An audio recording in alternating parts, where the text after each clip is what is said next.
تو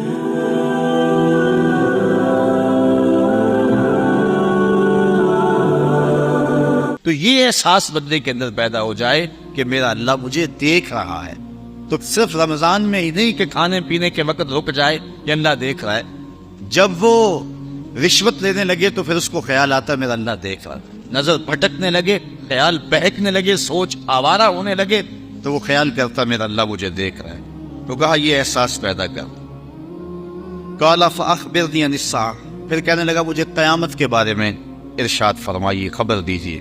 قال مل مسئول عنہا بعالم من السائل، کہا جس سے پوچھا جا رہا ہے اس امر میں وہ سائل سے زیادہ نہیں جانتا ہے، کیونکہ حضور نے اس سوال کا جواب نہیں دینا تھا۔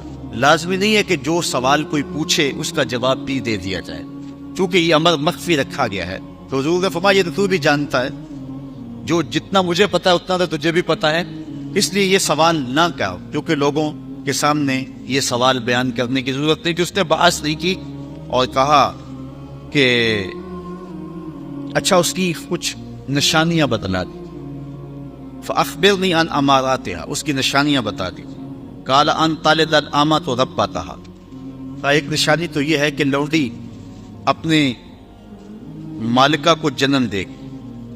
وان ترى الحفاة العراة العالة رعاء الشاة یتطاولون فی البنیان، اور دوسری بات یہ ہے کہ ننگے پاؤں والے، ننگے بدن والے، کنگال اور بکریاں چلانے والے مکان بنانے میں ایک دوسرے سے جو ہیں وہ فخر و مباحات کرتے ہوئے مکان کی بنیادیں ایک دوسرے سے اونچا لے جانے کی کوشش کریں گے۔ یتطاولون فی البنیان، وہ ایک دوسرے سے اونچے اونچے گھر بنائیں گے، ایک نے بنایا دوسرے نے اس سے اونچا بنایا، یہ قرب قیامت کی نشانی۔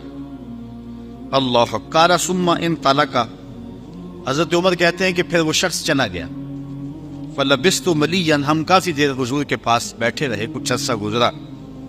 قال یا عمر اتدری من السائل، کہا عمر جانتے ہو یہ سوال کرنے والا کون تھا؟ قلت اللہ ورسولہ عالم، عرض کی اللہ اس کا رسول خوب جان۔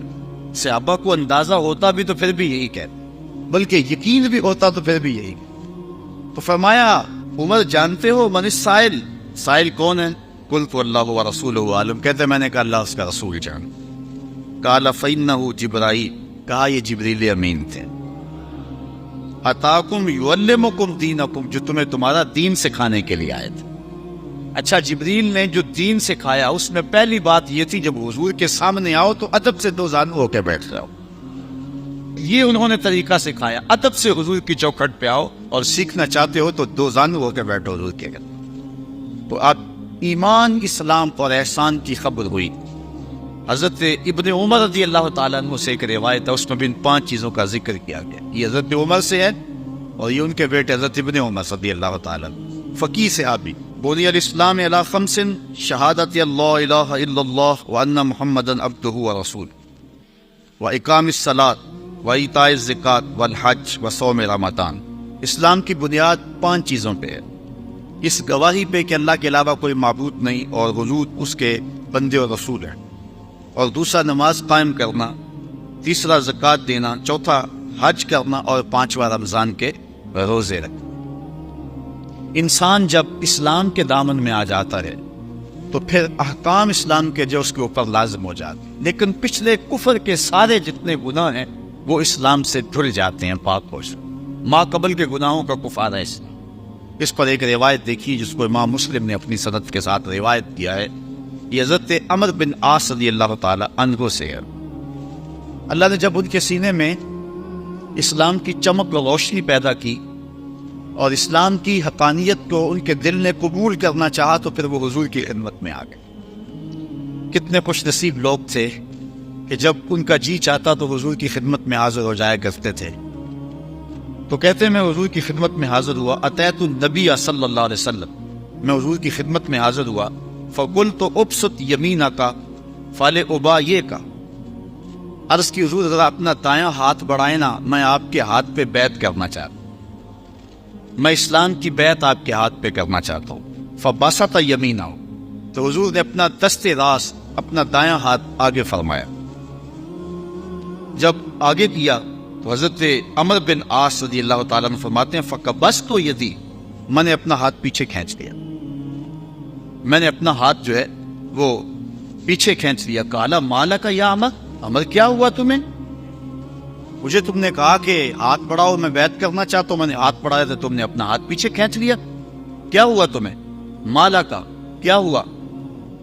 قلت، تو میں نے کہا اردت ان اشترط، میں چاہتا ہوں کہ میں کوئی شرط لگا لوں، کسی شرط پہ بیعت کرنا چاہتا۔ کالا تشترط ماذا، لگا کیا شرط لگاتا ہے، لگا کیا شرط لگاتا ہے؟ قلت، تو کہتے ہیں میں نے کہا ان یغفر لی، میری شرط یہ ہے کہ پھر میری بخشش ہو جائے، مجھے بخش دیا جائے۔ قالا، حضور علیہ السلام نے فرمایا اما علمت یا عمر ان الاسلام یہدم ما کان قبلہ، تجھے اس بات کا پتہ نہیں کہ اسلام تو ما قبل کے سارے گناہوں کو معاف کر دیتا ہے؟ جب کوئی بندہ مسلمان ہو جاتا ہے تو پھر سارے گناہ ختم ہو جاتے ہیں۔ وَإِنَّ الْهِجْرَةَ تَهْدِمُ مَا كَانَ قَبْلَهَا، اور ہجرت ما قبل کے سارے گناہوں سے معافی کا سبب ہے۔ وَإِنَّ الْحَجَّ تَهْدِمُ مَا كَانَ قَبْلَهُ، اور تیسری بات حضور نے فرمائی کہ حج ما قبل کے سارے گناہوں کا کفارہ ہے۔ تو پھر کہتے میں نے حضور کے ہاتھ میں ہاتھ دیا۔ یہ محبت والے لوگ تھے نا، وہ ایک بزرگ ہوتے تھے پرانے دور میں، تو پرانے دور کے اندر ہمارے جو بزرگ تھے، لوگ تھے، وہ بڑے فنون کے ماہر بھی ہوا کرتے تھے، تو وہ ہاتھ پکڑنے کے جو ہے وہ بینی پکڑنے کے بڑے ماہر تھے وہ بزرگ، اور جس کا ہاتھ پکڑ لیتے کوئی چھڑا نہیں سکتا تھا، تو بڑے بڑے مقابلے بھی ہوتے تھے۔ ایک کمزور سا آدمی، اس نے کہا لو میرا بازو پکڑے نا، میں اپنے چھڑا کے دکھا دوں۔ بس وہ لوگ اکٹھے ہو گئے، کھاڑا لگ گیا۔ وہ کمزور سا آدمی پہچاننے والا تھا صلی اللہ علیہ وسلم۔ جب مجمع لگ گیا تو انہوں نے اپنا ہاتھ دیا۔ سارے کہتے ہیں کہ اس کی موت آئی ہوئی ہے، یہ کمزور سا آدمی، یہ کیسے، بعض نے کہا ہو سکتا ہے کوئی فن ہو اس کے پاس، لیکن جب اس نے اپنا ہاتھ دیا نا بزرگوں کے ہاتھ میں، انہوں نے پکڑا، کہا زور سے پکڑو، زور سے پکڑ لیا، اور وہ زور نہیں لگا رہا چھڑانے کے لیے، کہا چھڑاؤ نا، کہا اتنے لوگ گواہ ہیں، میرا وہ ہاتھ پکڑ لیا نا، قیامت کے دن بھی نہیں چھوڑنا تم، اب اس کی لاج رکھنی ہے تم نے۔ اللہ اکبر۔ تو ایسا ہاتھ دیا حضرت عمر بن عاص رضی اللہ تعالیٰ عنہ نے، کہتے ہیں حضور میری شرط ہے کہ اب میری بخشش بھی ہو جائے۔ تو فرمایا کہ اے عمر بن عاص، کیا تجھے پتہ نہیں ہے کہ اسلام ما قبل کے سارے گناہوں کا کفارہ ہے؟ اللہ اکبر۔ حضرت امام بخاری اپنی سند سے حضرت ابو ہریرہ سے روایت کرتے ہیں کہ حضور علیہ السلام نے ارشاد فرمایا الایمان بضع و سبعون شعبہ، اسلام کے 70 سے کچھ زیادہ شعبے ہیں۔ فافضلها لا الہ الا اللہ، افضل ترین شعبہ لا الہ الا اللہ ہے۔ وادناها اماطۃ الاذى عن الطریق، اور کم سے کم مرتبہ یہ ہے، سب سے نیچے والا شعبہ یہ ہے کہ کوئی گری پڑی چیز راستے سے اٹھا کر راستے کو صاف کر دے گا۔ والحیاء شعبۃ من الایمان، اور حیا ایمان کے شعبوں میں سے ایک شعبہ ہے۔ حضرت عبداللہ ابن عمر رضی اللہ تعالی روایت کرتے ہیں کہ حضور علیہ السلام نے ارشاد فرمایا المسلم من سلم المسلمون من لسانہ و یدہ والمہاجر من ہاجر ما نہی اللہ عنہ، کہ مسلمان وہ ہے جس کے ہاتھ سے اور جس کی زبان سے دوسرا مسلمان محفوظ رہے۔ جب ہم کسی کو کہتے ہیں السلام علیکم تو اس کا معنی یہی ہے، اس کو ضمانت دیتے ہیں کہ میرے بھائی کہ میری طرف سے تجھے ضمانت ہے، میری طرف سے تو محفوظ ہے، السلام علیکم، تیرے اوپر سلام کے، تیرا مال، تیری جان، تیری آبرو میری طرف سے محفوظ ہے، بے فکر ہو جا۔ اور وہ بھی جواب سے کیا کہتا ہے؟ السلام علیکم کے جواب میں وعلیکم السلام۔ اگر تو مجھے امن کی ضمانت دیتا ہے تو میں بھی کہتا ہوں وعلیکم السلام، میری طرف سے تجھے بھی کچھ خطرہ نہیں ہوگا۔ یہ تھی اسلام کی روح۔ اور آج کیا ایک بندہ مسافہ کرتا ہے، ساتھ ہی بم بلاسٹ کر دیتا ہے، کہتا ہے السلام علیکم اور ساتھ ہی بم بلاسٹ کر دیتا ہے۔ یہ دین کہاں سے آیا؟ جو 14 صدیاں قبل آمنہ کے لال نے دین دیا تھا وہ یہ دین نہیں تھا، وہ یہ دین ہے جب کوئی کہے السلام علیکم تو پھر امن کی ضمانت دے، یہ نہیں اوپر سے سلام ہونے سے جڑیں کاٹ۔ تو کہا مسلمان وہ ہے جس کے ہاتھ سے اور جس کی زبان سے دوسرے مسلمان محفوظ رہیں، اور مہاجر وہ ہے جو اللہ کی حرام کردہ چیزوں سے ہجرت کر جائے۔ حضرت انس رضی اللہ تعالی عنہ سے مروی ایک روایت سنیے اور یقیناً یہ روایت سنتے ہی آپ کو ٹھنڈ پڑ جائے گی، اور یہ روایت آپ پہلی بار نہیں سنیں گے، آپ میں سے ہر شخص نے سینکڑوں بار سنی ہو۔ فرماتے ہیں کہ حضور نے ارشاد فرمایا لا یؤمن احدکم حتی اکون احب الیہ من والدہ وولدہ والناس اجمعین، اتنی دیر تک کوئی شخص مومن نہیں ہو سکتا جب تک اپنی اولاد، اپنے والدین اور پوری کائنات کے ہر شخص سے زیادہ میرے سے پیار نہ کرنے لگ جائے۔ اس کو کتاب الایمان کے اندر حدیث کو بیان کیا گیا ہے، یعنی ایمان یہ ہے کہ حضور سے پیار ہو، اور اگر حضور سے پیار نہیں ہے تو ایمان نہیں ہے۔ ایمان محبت رسول کا نام ہے۔ ایک شخص حضور کی خدمت میں حاضر ہوتا ہے، روایت آپ نے علماء سے بارہا سنی ہوگی، عرض کرتا ہے متی الساعہ، حضور قیامت کب آئے گی؟ کہا ما عادت لہا، تو نے اس کے لیے تیاری کیا کی ہے؟ تو اس نے عرض کی حضور میں اللہ اور اس کے رسول سے پیار کرتا ہوں، اللہ اور اس کے رسول سے پیار کرتا ہوں۔ تو حضور نے فرمایا المرء مع من احب، آدمی جس کے ساتھ پیار کرتا ہے اس کے ساتھ ہی اٹھایا جائے گا۔ تو صحابہ کہتے ہیں ایمان لانے کے بعد سب سے بڑی خوشی اگر ہمیں زندگی میں ہوئی تھی تو اس حدیث کو سننے سے ہوئی تھی کہ بندہ جس کے ساتھ پیار کرتا ہے کل قیامت کے دن اس کے ساتھ اٹھایا جائے گا۔ صحابہ چونکہ پیار حضور کے ساتھ کرتے تھے، انہیں یہ چاہ چڑھ گئے کہ آج بھی حضور کے قدموں میں رہتے ہیں، کل بھی حضور کے قدموں میں زندگی نصیب ہو جائے گی۔ حضرت ابو امامہ البحری رضی اللہ تعالیٰ کو روایت کرتے کہ ایک شخص نے حضور کی خدمت میں عرض کیا مل ایمان، حضور ایمان کیا ہے؟ قال اذا سرت کا حسناتوں کا وساعت سیئاتوں کا فانتا مومن، جب تجھے نیکی کرنے سے خوشی ملے اور برائی کرنے سے تکلیف پہنچے تو مومن ہے۔ یہ علامت بیان فرمائی حضور، اگر تجھے خوشی ملے نا نیکی کرنے پر، اچھائی کرنے پہ خوشی ملے تو سمجھ تو مومن ہے، اور برائی اگر ہو جائے تو پریشان ہو جائے۔ جس طرح کہ روایت میں آتا ہے کہ بندہ مومن اور بندہ منافق میں فرق یہ ہے کہ بندہ مومن جب گناہ کرتا ہے تو یوں محسوس کرتا ہے جس طرح پہاڑ کے نیچے آ گیا، ابھی گر جائے گا، کچل دے گا، جلدی جلدی تلافی کرتا ہے توبہ سے۔ اور جب منافق گناہ کرتا ہے تو اس کی کیفیت ایسے ہوتی ہے جس طرح مکھی بیٹھی تھی بدن پر، ہلکے سے اشارے سے اس کو اڑا دیا، تو اس کی کیفیت یہ ہوتی ہے۔ میں اور آپ اپنے ایمان کا جائزہ بھی ساتھ ساتھ لیتے جائیں، کیا ہماری یہ کیفیت ہے کہ گناہ کرنے کے بعد ہمارا احساس اس درجے تک پہنچ جائے کہ ہم پہاڑ کے نیچے آ گئے، یا ایک مکھی کے اڑانے کسی کیفیت ہے ہمیں؟ اور گناہ یہ نہیں ہے کسی کو قتل کرے، کسی کا دل دکھائے تو یہ بھی گناہ ہے، نماز ترک کرنا بھی گناہ ہے، نظر کا بھٹکنا بھی گناہ ہے، خیال کا بہکنا بھی گناہ ہے، فضول لفظ زبان سے نکالنا بھی گناہ ہے۔ اس لیے ہم گناہ جب کر لیں تو کیا ہماری یہ کیفیت ہوتی ہے کہ ہم پہاڑ کے نیچے آ گئے؟ اور اگر یہ کیفیت نہیں ہوتی تو ہمیں سوچنا چاہیے اور اپنے ایمان کی مضبوطی کا سامان کرنا چاہیے، اور ہم ساتھ ساتھ جو سنا اس کا جائزہ لیتے چلے جائیں۔ حضور کی محبت اگر اس درجہ پہ ہے کہ ہمیں ہر شے سے زیادہ حضور محبوب ہیں، حضور علیہ السلام کا پیار سب سے فائق ہے اور بڑا ہوا ہے، تو پھر مبارک ہو۔ اگر یہ کیفیت نہیں ہے، ایک طرف رسول اللہ کا فرمان آئے اور ایک طرف ہماری برادری آ جائے، اس وقت امتحان ہوتا ہے کہ ہم کدھر کھڑے۔ شادی بیاہ کا موقع ہے، میں نے حاجی نمازی بھی دیکھے ہیں، وہ کہتے جی منڈے ہی نہیں مانتے، ان منڈوں کے منہ پہ تھپڑ نہیں مارا جا رہا، ایک طرف رسول اللہ کا فرمان ہے، ایک طرف منڈے نہیں مانتے، پتہ تو اسی موقع پہ چل رہا ہے کہ تیرا وزن کس پلڑے میں جاتا۔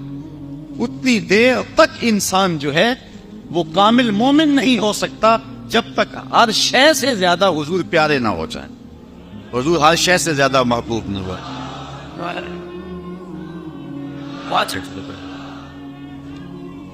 محمد ہے متائے عالم ایجاد سے پیارا، محمد ہے متائے عالم ایجاد سے پیارا، پدر مادر برادر جان مال اولاد سے پیارا۔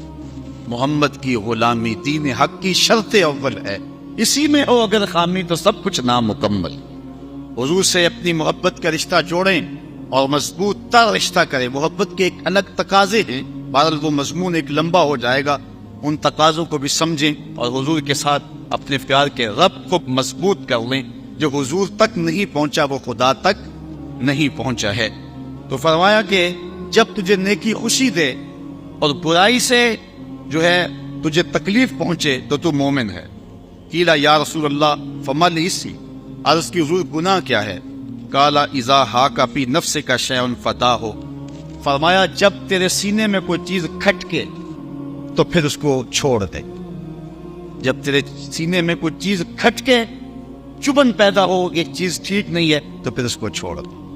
اور ایک حدیث میں ہے کہ حضور فرمایا کہ حلال بھی واضح ہے، حرام بھی واضح ہے، اور اس کے درمیان کچھ شبے والی چیزیں، جو شبے والی چیزوں میں پڑ گیا وہ حرام میں ہی پڑ گیا. اپنی حفاظت کریں. صحابہ فرماتے ہیں کہ بعض اوقات ہم اشتباہ کی وجہ سے جائز کام کو بھی چھوڑ دیا کرتے تھے کہ اس پہ خرابی نہ آ جائے، اس لیے اپنی حفاظت کریں. اب آئیے ایک اس عنوان سے آخری روایت آپ کے سامنے رکھ کے ہم دعا کی طرف بڑھیں گے. حضور علیہ السلام کی زبان سے دی گئی خوشخبری. حضرت انس روایت کرتے ہیں، وہ کہتے ہیں کہ حضرت معاذ بن جبل رضی اللہ تعالی عنہ حضور کے پیچھے بیٹھے ہوئے تھے، ردیف تھے حضور کے سواری پر. چلتے چلتے حضور نے فرمایا یا معاذ، اے معاذ. قال لبیک یا رسول اللہ وسعدیک. کہا حضور میں حاضر، غلام حاضر. یہ لبیک یا رسول اللہ کا جو لفظ ہے یہ کثرت کے ساتھ صحابہ سے منقول ہے. جب بھی حضور پکارتے تو وہ لبیک یا رسول اللہ کہتے ہوئے جو ہے وہ حضور کی خدمت میں حاضر ہو جاتے. تو کہا لبیک یا رسول اللہ وسعدیک، حضور میں حاضر. حضور علیہ السلام نے کوئی گفتگو نہیں فرمائی. تھوڑی دیر آگے گئے تو پھر فرمایا یا معاذ، اے معاذ. قال لبیک یا رسول اللہ وسعدیک، حضور میں حاضر، کیا حکم ہے، ارشاد فرمائی. حضور پھر خاموش ہو گئے. تھوڑے قدم سواری چلی تو حضور نے پھر فرمایا یا معاذ. امڑتے ہوئے پیار کی کہانیاں تو دیکھ لی. کوئی یوں بھی پیار کیا کرتا ہے، محبت کے یوں سلوک بھی ہوا کرتے ہیں. پھر کہا یا معاذ، معاذ. کہا لبیک یا رسول اللہ وسعدیک، حضور میں نوکر حاضر ہوں، ارشاد فرمائیے. قال ما من احد یشہد اللہ الہ الا اللہ وان محمدا رسول اللہ صدقا من قلبہ الا حرمہ اللہ من النار. حضور نے فرمایا کہ جو شخص صدق دل سے، سچے دل سے لا الہ الا اللہ محمد رسول اللہ پڑھ لیتا ہے، اللہ تعالیٰ اس کے اوپر دوزخ کی آتش کو حرام کر دیتا. قال یا رسول اللہ، حضرت معاذ بن جبل نے عرض کی یا رسول اللہ افلا اخبر بہ الناس، کیا میں یہ بات لوگوں کو نہ بتا دوں؟ یہ بات جو ہے وہ میں زمانے کو بتا نہ دوں تو وہ خوش ہو جائیں گے. اتنی بڑی خوشخبری جب ملے گی تو وہ خوش ہو جائیں گے، تو یہ بات میں لوگوں کو نہ بتا دوں. قال اذا یتکلوا، وہ اسی پہ بھروسہ کر لیں گے.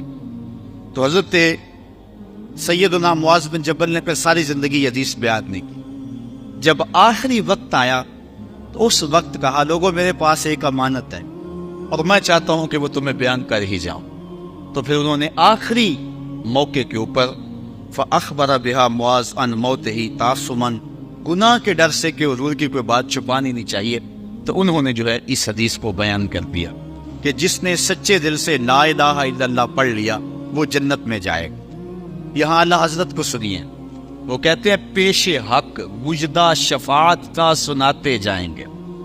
پیش حق مجدہ شفاعت کا سناتے جائیں گے، آپ روتے جائیں گے، ہم کو ہنساتے جائیں گے. وسعتیں دی ہے خدا نے دامن محبوب کو، جرم کھلتے جائیں گے اور وہ چھپاتے جائیں. حضور فرمایا شفاعتی لأہل الکبائر من امتی، میں قیامت کے دن بڑے بڑے گناہ گاروں کی سفارش کر کے انہیں جنت میں لے جاؤں. کیسی کرم نوازیاں برسی ہے اس نے. حضور کے صدقے سے سب کچھ ہو، اللہ ان کے صدقے سے کرم دوبالا ہوگا. وہ کسی نے یہ شعر پڑھا نا کہ وہ اپنا مقدمہ کیسے ہار سکتا ہے جس کے حضور وکیل ہوں، تو میں نے اس کو ٹوک دیا. میں نے کہا یار وکیل نہ کہو، وکیل بمانا ایڈوکیٹ، کیونکہ بات مقدمے کی چل رہی ہے. وکیل بمانا نگہبان، یہ تو درست ہے، لیکن یہاں تم وکیل بمانا ایڈوکیٹ کر رہے ہو تو یہ درست نہیں ہے. کیوں؟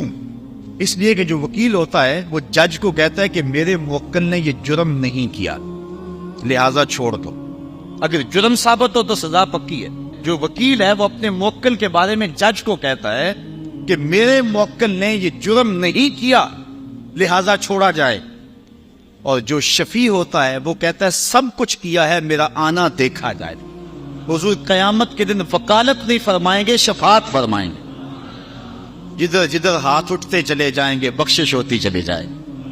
حضور فرمایا میرے اللہ نے مجھے دو چیزوں میں ایک کو اختیار کرنے کا اختیار دیا. یا تو اللہ نے کہا محبوب آدھی امت کا حساب لے لیں گے، آدھی کو یوں ہی معاف کر دیں، یا پھر ہٹ کے شفاعت لے لو۔ حضور فرماتے ہیں میں نے شفاعت کا حق لیا ہے۔ آپ سمجھ تو گئے ہوں گے کہ حضور نے شفاعت کا حق کیوں لیا ہے، اسی لیے کہ حضور شفاعت کر کے ساری امت کو بخشوانا چاہتے۔ ماہ سیام کے حسین لمحے ہیں، اور یہ 5 دن اللہ نے ہمیں نصیب فرمائے، اور یہ خوبصورت دن تھے، اور 5 دنوں حضور کے کرم اور حضور کے فضل اور اللہ کی رحمتوں کے اجالے یہاں پھیلتے رہے۔ 2 دن شدید بارش کے باوجود بھی میں خوش ہوا کہ لوگ محبت کے ساتھ تشریف لاتے رہے۔ آج دعا کا دن ہے، اور اللہ کی حضور ہم نے اپنے گناہوں کی معافی بھی مانگنی ہے، اور اس وطن عزیز کے لیے بالخصوص ہم نے دعا مانگنی ہے۔ دعا مانگے تو پورے یقین سے مانگیں۔ علماء کہتے ہیں دعا ہر صورت قبول ہوتی ہے، لیکن صورت قبولیت کی 4 ہیں۔ یا تو بندہ جو مانگتا ہے وہی مل جاتا ہے، یا ایسے ہوتا ہے جو مانگتا ہے وہ نہیں ملتا، بلکہ انسان کو اس کے بدلے میں کچھ اور دے دیا جاتا۔ بندے نے کچھ مانگا لیکن اس کے بدلے میں وہ اس کے لیے مناسب نہیں تھا اور دے دیا گیا۔ یا پھر ایسا ہوتا ہے کہ جو مانگتا ہے فی الفور نہیں دیا جاتا، کچھ وقت کے بعد ملتا ہے۔ اور یا پھر ایسا ہوتا ہے کہ جو مانگتا ہے وہ بھی نہیں ملتا، اس کے بدلے میں بھی کچھ نہیں دیا جاتا، لیکن اس کے بدلے میں آنے والی کوئی مصیبت ہے جو اللہ ٹال دیتا ہے۔